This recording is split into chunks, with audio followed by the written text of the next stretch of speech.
UAP are airborne objects that, when encountered, cannot be immediately identified. With regard to the importance of transparency, the Department is fully committed to the principle of openness and accountability to the American people. We're going against the wind. The wind's 120 knots from the west. Oh my gosh, dude. U.S. Navy personnel recorded what appears to be triangles, some flashing. The video was taken through night vision goggles with a single lens reflex camera. Well, I mean, it's a pretty high-profile incident. I don't claim to be an expert. You're the guys investigating it. I mean, who else is doing it? There's a whole fleet of them. Look on the ASA.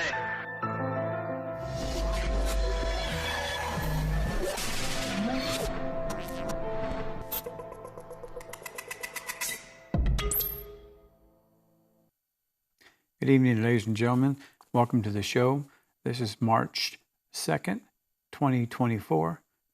Before I begin the show, as I always do, this is dedicated to those who have been ridiculed, made fun of, and dragged through the media for the last 76 plus years. Today I have 48 images and 6 videos for you. I hope you enjoy it. So let's go on to the first photo. What we're seeing here is Palenque in Mexico. And the person I want to concentrate today on is King Pakal, who ruled for 68 years from 615 to 683 AD, the fifth longest of any monarch in history. During his reign, Pakal made palaces bigger and built temples and monuments. Next photo.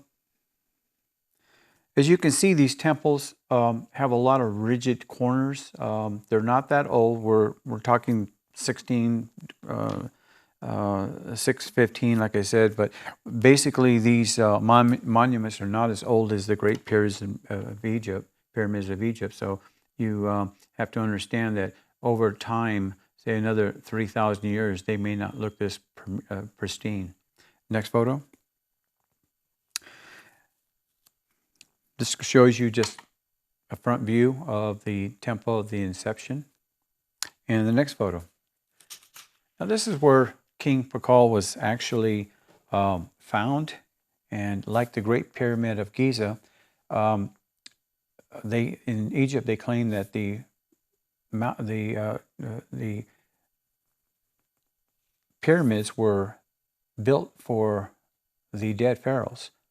But no pharaohs were ever found in any of the pyramids. And yet, here we show where King Pakal was buried in the Temple of the Inception. He was found in there. As far as I know, he is still in there. There is a sarcophagus lid that I believe weighs like 8 tons. And they have raised it. His skeletal remains are inside that sarcophagus. So let's go to the next photo. There are a lot of images of him. He's greatly revered. And it's interesting to note that when he was buried with a lot of regalia. Next photo. There are many statues of him.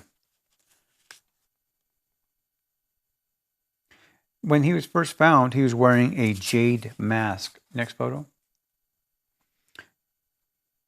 Let's go to the next photo too. And his skeletal remains were still lying in his sarcophagus when wearing a jade mask. Next photo. And beaded necklace surrounded by sculptures and stucco reliefs depicting the ruler's transition to divinity. And for a lot of Maya, they revered this king. He reigned for a long time. At the same time, he was supposedly a good king. Now, if you read up on him, you'll find there's all kinds of discrepancies, including dates. So my dates may not match other people's dates, but I was not going to go through one date versus another one, then try to figure out who was right and who was wrong. The dates when he was born are different from article to article, and we'll leave it at that.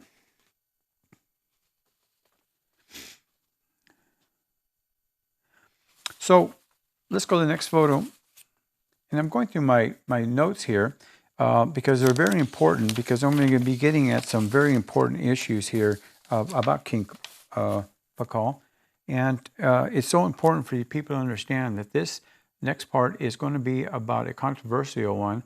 And I need you to understand that whether or not you believe in him being an actual alien and not a human being is going to be something we can discuss here. So let's go to the next photo. And this is a relief of him, and what some scientists say is the tree of life or the tree of death. Again, they can't make up their minds what they want to call it. And you notice that King Pakal is in a kind of an odd position, a very odd position. I'm gonna make that real clear to people, whether or not they believe that this is a depiction of him going up to the tree of life or going down to the tree of life. You can speculate all you want. But what this looks like to me is very similar to what an astronaut would be sitting if he was going to a spaceship. Now, could they have seen him land, and when the doors opened, this is what the position he was in? This is what they saw? It looks like he's sitting in a 90-degree position with his left foot on a pedal. Okay, so let's go back to our scientists and what they say about it. They say there's no way in the world 1,500 years ago that they could have seen this, and yet it's depicted here. Now, our astronauts take a well-padded seat when they sit into it and turn in it 90 degrees, so the astronaut's lying on his or her back with knees above the body. Take a look at this. His knees are pretty much above his body. That's the normal seating for arrangement for a takeoff. So, did he take off? Who knows? We don't know because we weren't there. So let's go to the next photo. Now, to the right is a artist's rendition of what you're seeing on the left. The left is the top of his sarcophagus, and that's what he looked like. He has a breathing mechanism on his nose. His feet are on a pedal, just like the cement sarcophagus. It's the same thing. And on the bottom, he has flames coming out of it. So whether or not mainstream scientists want to believe that, well, they just guessed, well, that's about as good as it gets when it comes to scientists, because they can never make up their mind whether or not they saw what they saw. You got to admit, for this sarcophagus to have him sitting in that position with a hand on some kind of a control, his foot on a pedal, him sitting in a 90 degree, look at his knees. They're pretty much above his body, nearly parallel to his neck. Did they see him take off? Not only once, but several times during his reign and then come back? That's a possibility because they found his remains in that sarcophagus, his skeletal remains anyway, there. Now, Egypt and Mexico are two different countries, of course, and you're not going to be able to take a body out in his case, King Pakal, and analyze his bones. I've looked and looked and looked, and I haven't found anything that showed they took his skeletal remains out of the sarcophagus and actually x-rayed them, TC scan, or anything. Whether or not that's happened, I'm going to keep looking for it. But as far as I'm concerned, this is still an enigma. And as far as what people are saying, well, they just assumed that on the left, when they found it, that this was just an image of him going up to the tree of life, or going down to the tree of life. They can make up their minds on that one. But still, they got a lot of things right. Now, his foot, why is his foot kind of pushing down? To me, that's a control mechanism. Being in the laboratory, working in a laboratory and working with chemicals, there's on some of the machinery we use, the GCs and things, we did a lot of lever moving and a lot of dialing. His left hand, is definitely holding a control.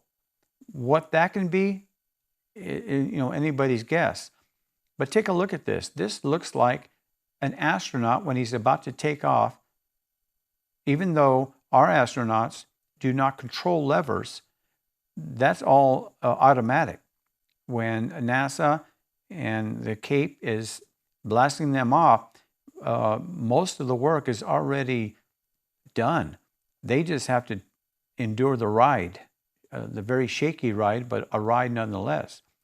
It only comes to a point when they're out of Earth's orbit that they take control of control panels, and he seems to be taking control automatically. Now, remember, this is a long time ago, so their system a lot more updated than ours.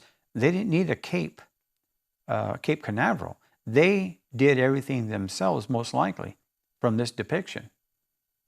So I'd like to hear from you what you think he's doing, and could he be an extraterrestrial? Did he come to Earth and take off, and this is what they witnessed? Let's go to the next image. Now, I'm not going to even try to pronounce these names, so what I did was I put the list up there, but I do know a couple of them. Louis XIV of France was born September 5th and died September 31st. That would be 1715. And then, of course, Queen Elizabeth, and then Lord Pakal. But these are the 5 longest reigning monarchs in history. I hope that you enjoyed that clip. We'll be right back.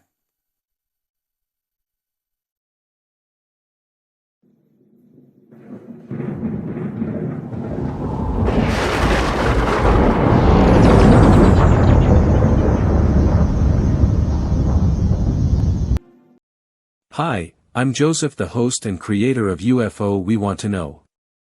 Tune in every Saturday evening on KPVM Pahrump Channel 25.1 from 7 p.m. You'll see never-before-viewed videos and photos taken by myself, all over the world. Thank you for watching. UFO We Want to Know, and remember, yes, they are out there. Thank you for staying with us. I hope you enjoyed that first segment. I really have always wanted to talk about King Pakal, and unfortunately, there's so much data out there that is contrary one to the other. It all has to do with the people who are writing it and the information they get from scientists. And sometimes scientists can overlap other scientists and what they're saying and what their belief is. So there is some confusion out there, and I hope I didn't add to it. But I can only do what I can do, getting data from the internet and going back from my own files and looking up images of King Pakal's history. And I did have quite a bit, but you only have so much time to squish things in. On this segment, we have 2 videos and 8 photos. So let's start off with the first video. And what you're seeing here is, of course, a UFO within the sun's sphere here.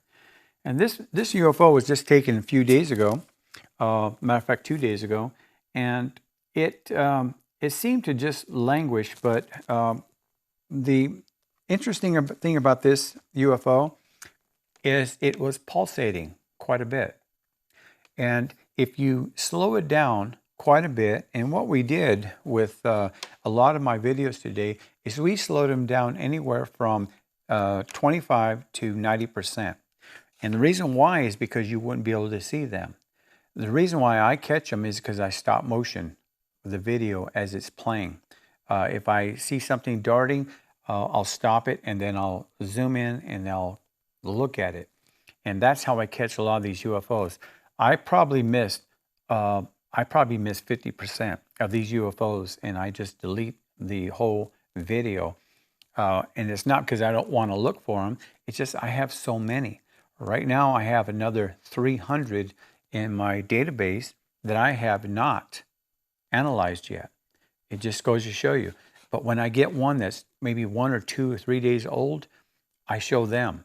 The ones that I don't look at, they go 15 weeks, 6 months, and then once in a great while, when I do analyze them, if I find something really, really interesting, I'll pull that up. But I will tell you that this is the one that was taken back when, and I didn't get to it.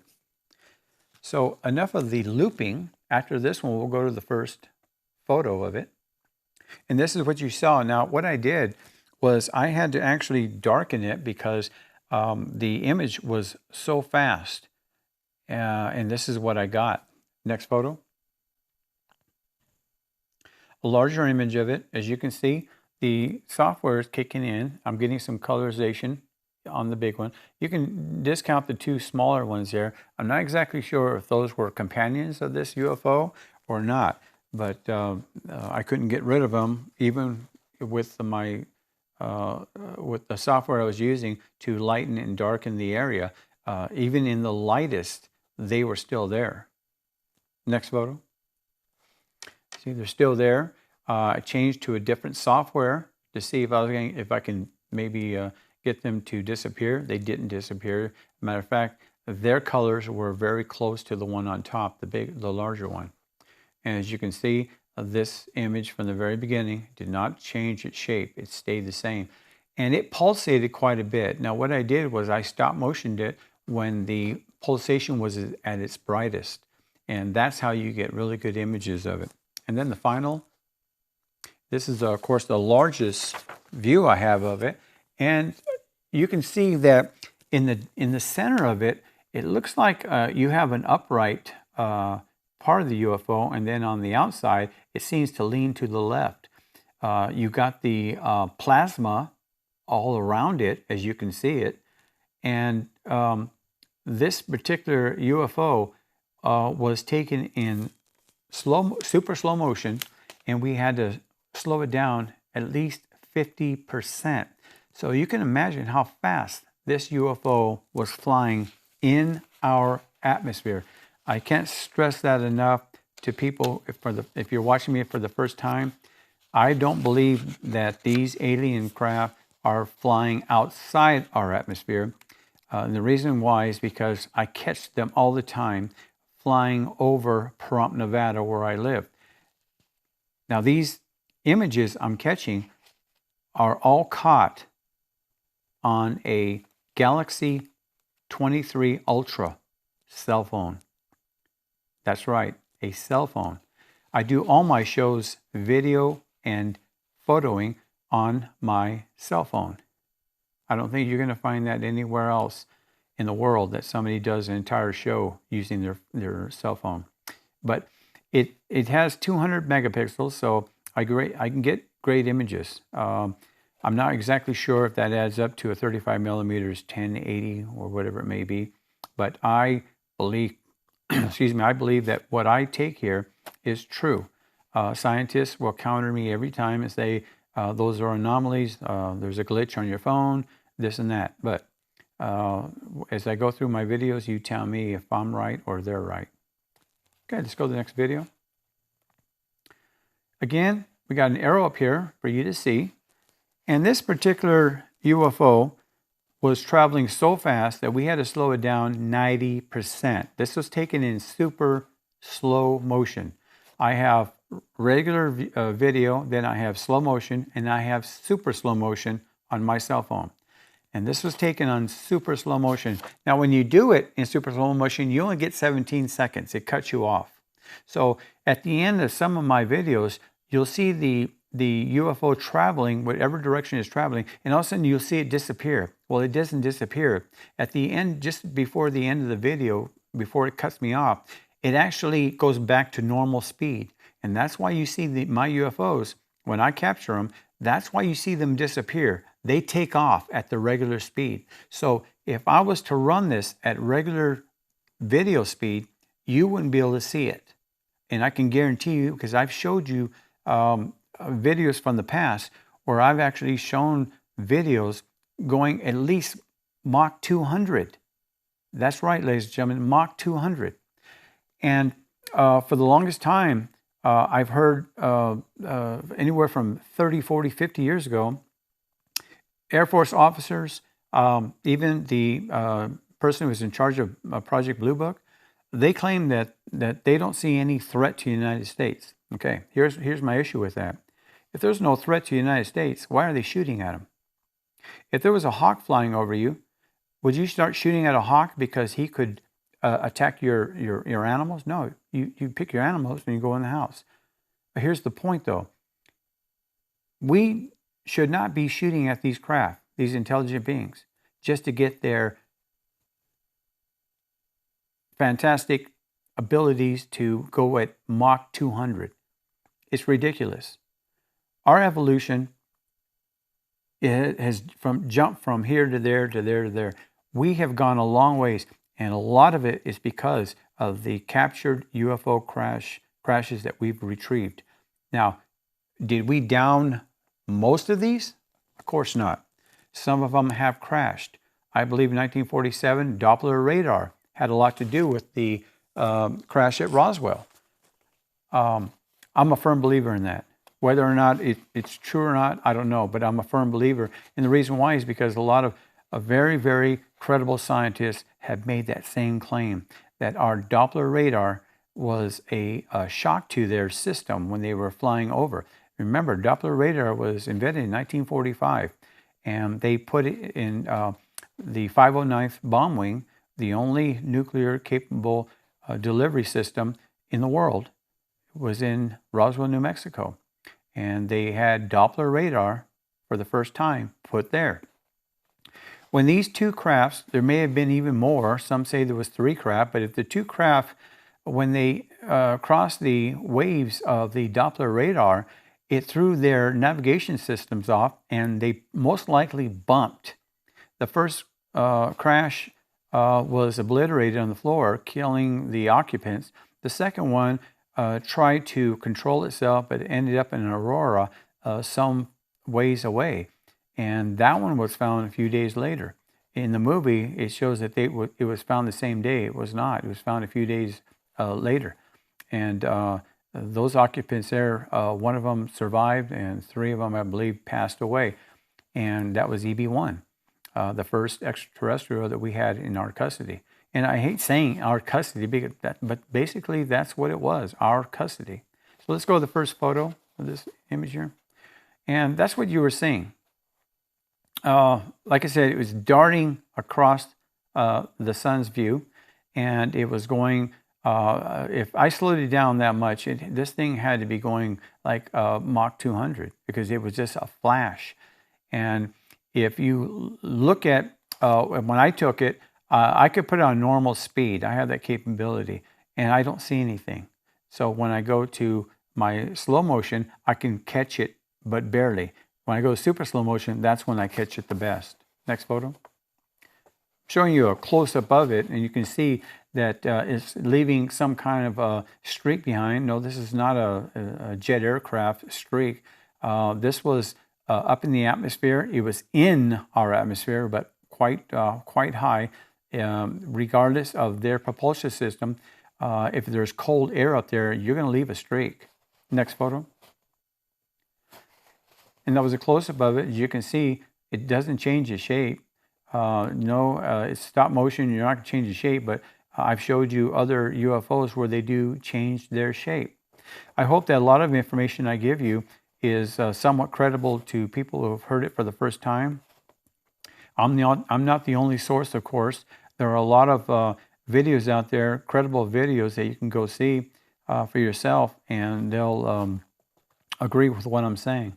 The last photo of this one, and as you can see, the tail's gone because I zoomed right into the UFO itself. This UFO, as I said, was probably going Mach 200 with the speed it was going. You remember I slowed it down quite a bit, and it was in super slow motion. These UFOs They're just incredible. Can you imagine the inertia needed for the beings that are inside of these craft? And I understand that they control their craft by their minds. And this has been noted for many, many years. Whether or not we'll ever get to that stage, I'm sure it's not going to be in our lifetime. But it's incredible to see these UFOs in the fantastic speeds going across our atmosphere. And believe me, they are in our atmosphere. Make no mistake about it. The scientists can say all they want about it. We'll be back after this message.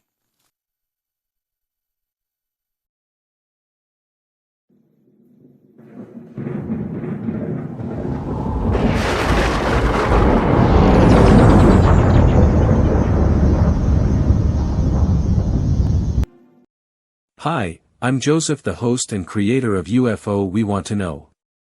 Tune in every Saturday evening on KPVM Pahrump Channel 25.1 from 7 p.m. You'll see never-before-viewed videos and photos taken by myself, all over the world. Thank you for watching. UFO, we want to know and remember, yes, they are out there. Thank you for staying with us for the third segment. We got 2 videos and 18 photos to show you, so I want to get on with the videos. And of course, what you're seeing here is the sun again. I catch the bulk of my UFOs in the sun's ray because they're so easy to catch. Make no mistake, ladies and gentlemen, I've caught a lot of UFOs outside the sun's ray. And the very last video today, I'm going to be showing you that very thing. On this particular video here, I actually caught 2 UFOs. There was actually 3, but I couldn't concentrate on the third one because it moved so fast that I didn't want my director to be having to go here, there, and everywhere, slow it down, put an arrow up, because it's very confusing. But on the raw data, if you saw the UFOs, you were to slow it down 90%, you'd be able to see the 3 UFOs. And there was even a possible 4th one, the very, very, very top. Now, what I did with this video here is I darkened it up. This was taken at 1:10 in the afternoon, 1:10. And when I take pictures of the sun or in videos of the sun, both, the sun sometimes can be so bright that you really miss a lot. So by darkening it, you get just the aurora around the sun, and then you get a lot of dark area. Well, in the dark area, there are UFOs that go by there, but I have to ignore them because there's too many of them to put into a show. It's very difficult for me. And even though my director does fantastic work, and he puts up with a lot of me trying to get involved, he satisfies me with what he does, and I'm really grateful to it. So after this, let's go to the first photo.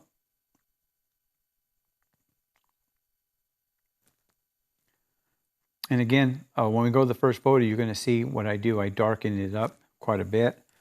And what you're seeing here is where the UFO is at, where it ended up at. Next photo.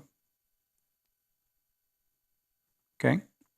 And this is it in its darkest form as far as the outer perimeter of it. Let's go to the next photo. You start to see a lot of the UFO form. It is odd shape, but I've actually captured this shape before, believe it or not. I have to update my database. I'm going to try and put the closest ones as possible when I see one UFO to another. And the last photo of this one. So it's the largest view I have of it. And as you can see, it looks kind of like a boot or a shoe. But as I said, I've got a lot of videos that look very similar to this. Now, when these UFOs turn, the shape changes, of course. And so some databases may not be correct when they say I catch this all the time, and it's the same. Because when I've captured UFOs and I've seen them just a subtle turn, maybe if they're veering right and they go a little bit left, it changes shape because they're going at such fantastic speeds. Next photo. This is the second one, and this is the one the arrow was pointing at. I didn't do both of them with an arrow because, like I said, it's really confusing. So I circle it to let you know where it was at. This is when it started off. Next photo. And that's what it looked like. And as we go through it, you're going to start seeing it get larger and larger and larger. Next photo. Now, what you see a little image to the left of it. That's what I'm going to start calling a ghost image. This UFO right here was traveling so fast that the optics in my cell phone, even a 35 millimeter, would get the same result. They're traveling so fast. Now, I've heard a lot of people who say that, well, it's an anomaly on your phone or your optics. I disagree with them because the videos don't lie. When I slow them down as much as 90%, you can actually see this UFO. And if you do a stop motion, you can actually see this UFO in flight. It looks just the same. Next photo. Now, I've caught this image 100 times. This very image, I've caught it 100 times. Is it the same UFO? I don't know. We can assume, but I believe that there are so many of these UFOs flying within our atmosphere. Let me say that again, just to tick off the scientists around the world who are sticking to their guns that there's nothing here. These UFOs are in our atmosphere. Make no mistake about it. They're here. They've been here for literally thousands of years. Some scientists have claimed that they probably have been here millions of years, but they won't come out and say that. They won't put their name on the document that says that. But some scientists have said it. Next photo. That's the last of this photo, but I want to make something clear. I have had people come up to me, and they have told me that what you're saying on television is true. They are in our atmosphere. They are traveling at they could be Mach 200, and they've actually told me that. And I'm talking about aerospace engineers. They would know. I'm not talking about some mechanic. I'm talking about aerospace engineers, okay? He may have his PhD, may have his doctorate, whatever he may have. I appreciate their input, but they tell me one-on-one, I will never come out and say what I'm saying to you, Joseph, but what you're saying is correct, and keep saying it. The government knows that what you're saying is true. And if anybody wants to debunk it, that's fine. I've got all the raw data, and they're more than welcome to see what I have. Let's go to the next video. And as I'm babbling here, I'll talk a little bit more about what the NASA files are saying. You can see this craft here. This craft here flew right above the sun. We slowed this one down another 75%. This was taken in slow motion, and that's why probably it was going so quick across the screen. But the only way you can do it is to slow it down. Now you see the object on the right, that's just the lens flare, and you can see it moving down when we restart it. That's just the movement of the camera. Now, even though I had this on a tripod, it was quite windy. We're having some heavy winds out here in Pahrump, as we are. I'm sure we're having them in Las Vegas. But I can only hold the tripod down so much. It will move on you, and so I have to lower the camera to its lowest point so I don't have a lot of movement. Unfortunately, as I said, the winds are wreaking havoc all around the Vegas, Henderson, Las Vegas, and Pahrump area.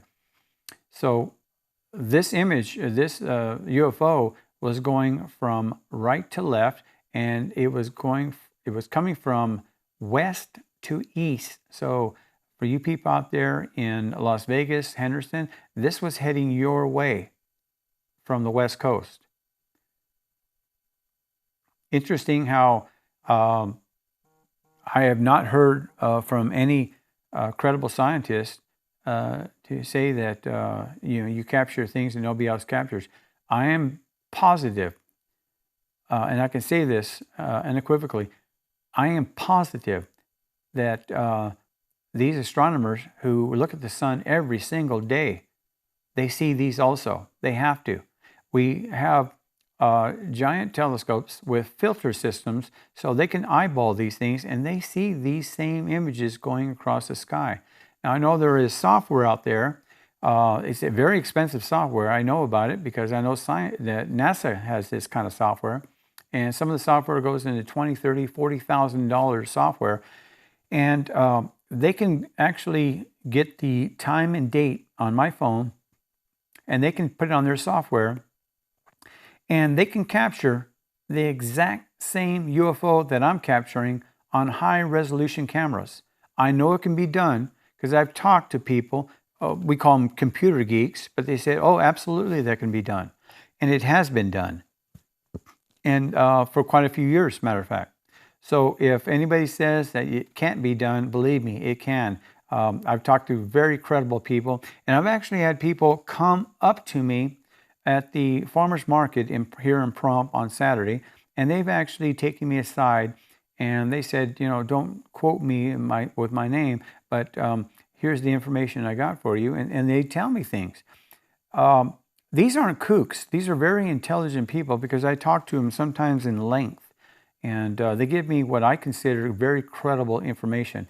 But if you just take a look at this craft, when it was first flying over before it hit the sun, it was traveling, and you can see it looks like it was skipping. It's not skipping, it's just that the camera can't keep up to it. And so it's going very fast. As I said, it slowed this down. It was in slow motion. So this craft here, I would say Mach 100, not 200, because this was in slow motion, not super slow motion. After this, we can go ahead and go to the first photo. And we'll take a look and see what it looked like. And that's it. Second photo. Now, it seems to be very dim, and the reason why I did that is I did it at the end of the video, and I did that because that was the sharpest I can get a sharp image of it. And I know that to some people they say that's sharp. Well, when you're going that fast and you slow it down another high percentage, whether it be 50, 75, 90%, you're gonna get a little distortion. It doesn't matter whether you have a high resolution camera or not. And I believe the last photo, and that's the bright part of it. As you can see, this UFO was darting across our sky in our atmosphere. How many times can I say that without upsetting the mainstream scientists out there? But it is a true statement, ladies and gentlemen.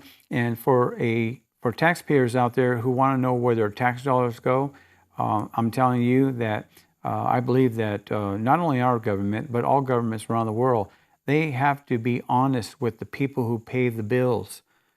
It's not credible for a government to take your money and then use it in which ways they want. Black ops are very important. I understand that. We are the greatest country in the world. We have the finest military in the world. We have the best economy in the world. And we have the best people in the world. We need to keep it that way.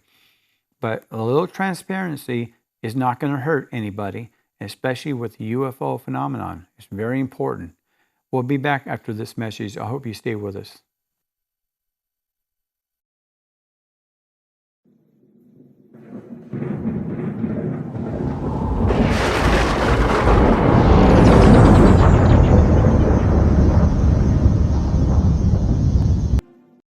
Hi, I'm Joseph, the host and creator of UFO We Want to Know.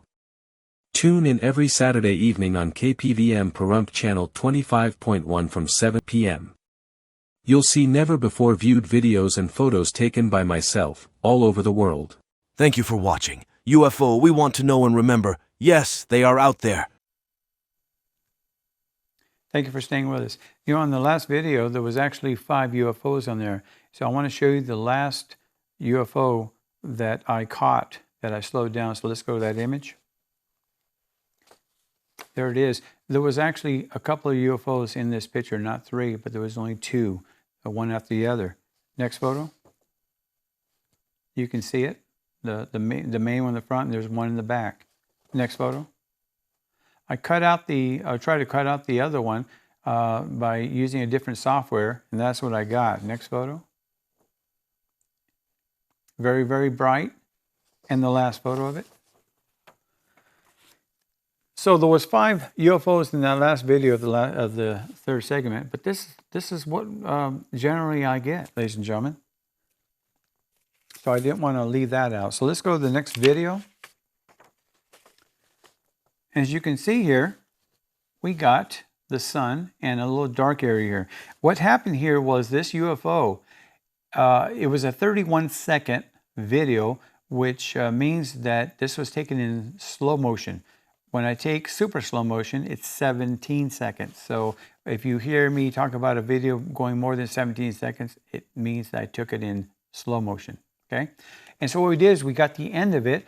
It came out in 30 seconds right here, and you only get the very end of it. Unfortunately, had I started this a couple of seconds after, you would have got this UFO going completely through it. But this is what happens when you're videotaping. You never know what you're going to get.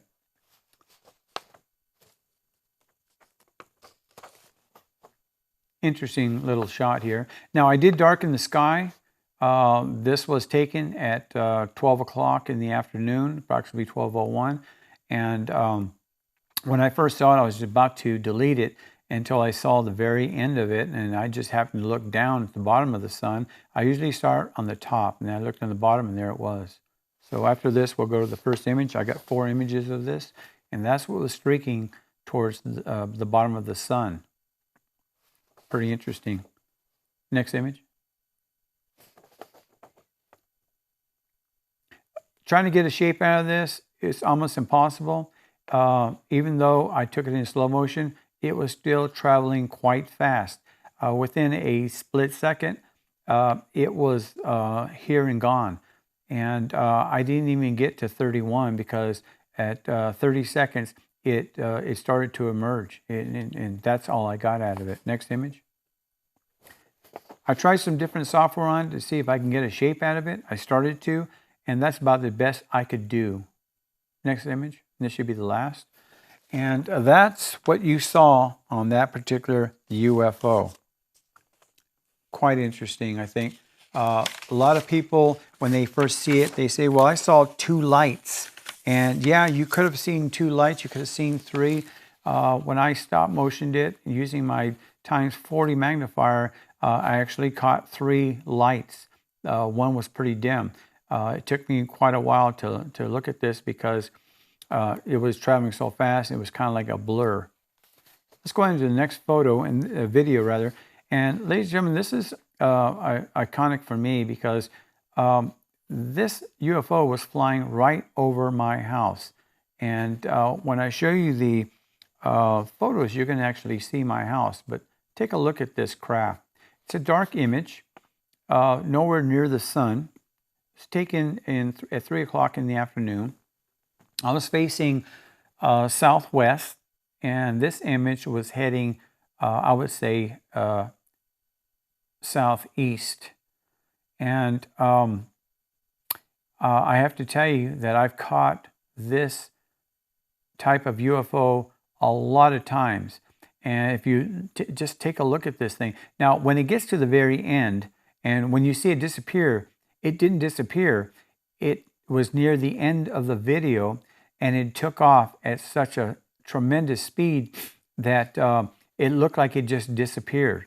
But I can slow it down with my finger when it's going on my phone when I'm first looking at it, and I can actually see it dart, and it goes way past my house. Now, when I start showing you the image of my house, you'll understand what I'm talking about. But this craft had to be traveling in excess of at least, if I'm going to guess, probably Mach 200. And the reason why I say that is because it's leaving so many entrails, so many here. I saw as much as 5 of them. And that means the faster you go, the more of an entrail you're going to leave as far as these craft are concerned. Now, when our jets fly at supersonic speeds, they don't leave entrails. They'll leave a plume of whether the flame of the jet or a chemtrail. these craft don't leave a chemtrail, but they leave what is the remnants of the actual craft behind, 4 or 5 times behind it. That's how fast they're flying. And yes, our cameras cannot keep up with this UFO, and that's why it looks like it's skipping. And even if you had a high-resolution camera that's on the market today, you're going to get the same thing. Now, I know that there are high-resolution cameras that NASA uses, that the government uses. They can actually stop motion this, and they can tell you a lot about this this aircraft here, this UFO. This UFO was traveling quite fast. And when I was out there videotaping, I didn't hear any sonic booms. Not at all.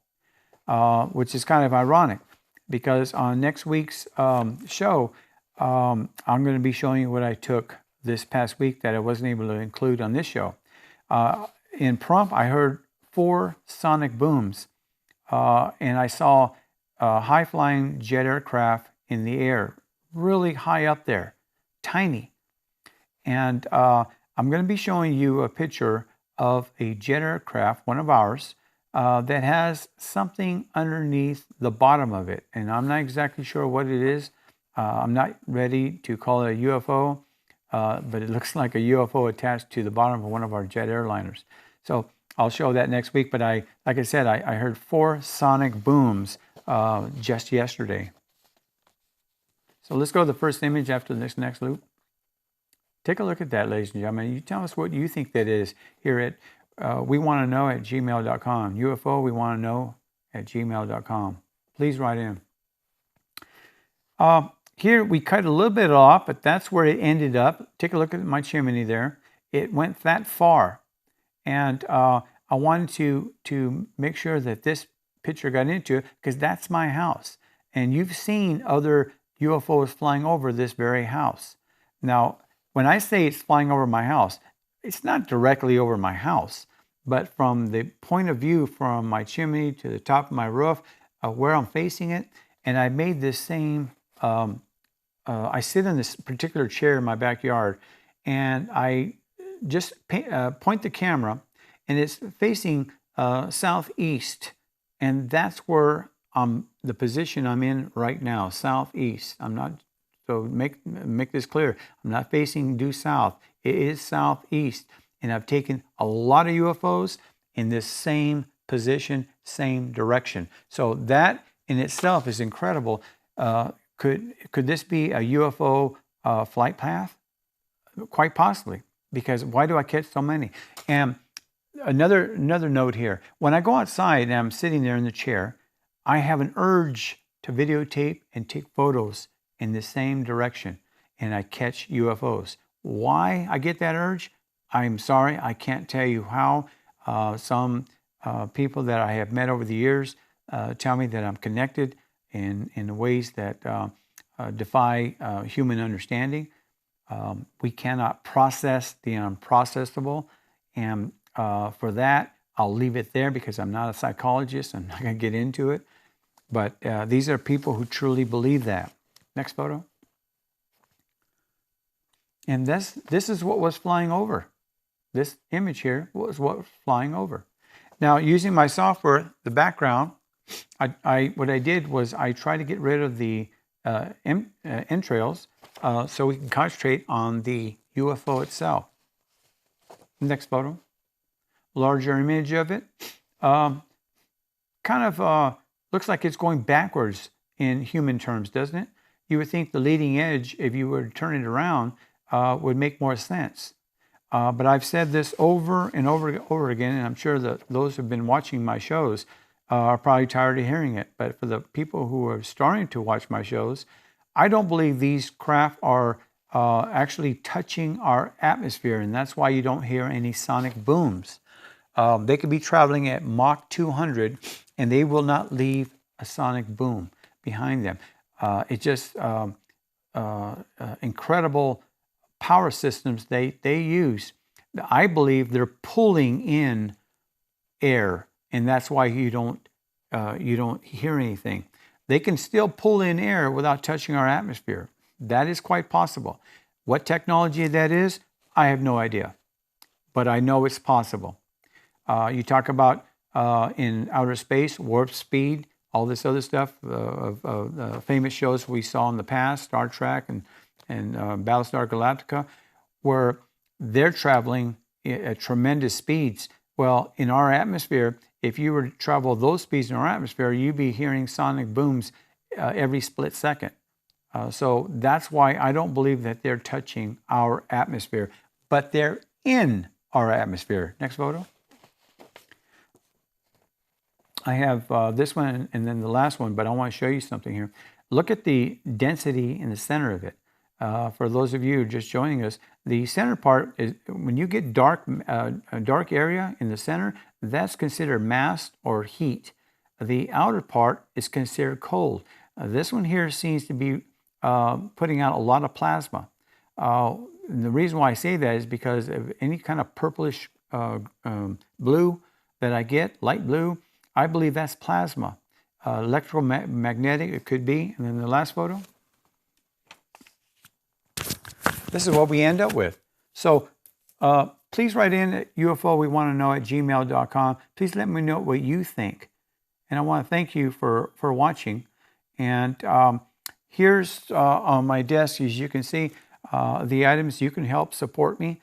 I have a whole line now. I have glow in the dark. I have the pyramid UFOs that for people who are in the psychic area, and of course the UFO head.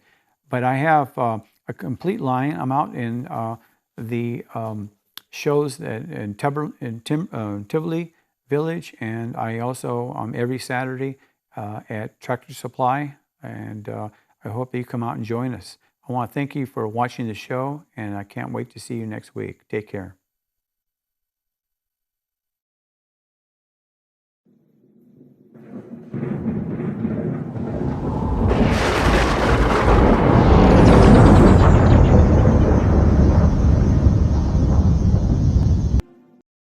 Hi, I'm Joseph, the host and creator of UFO We Want to Know. Tune in every Saturday evening on KPVM Pahrump Channel 25.1 from 7 p.m. You'll see never-before-viewed videos and photos taken by myself, all over the world. Thank you for watching. UFO We Want to Know, and remember, yes, they are out there.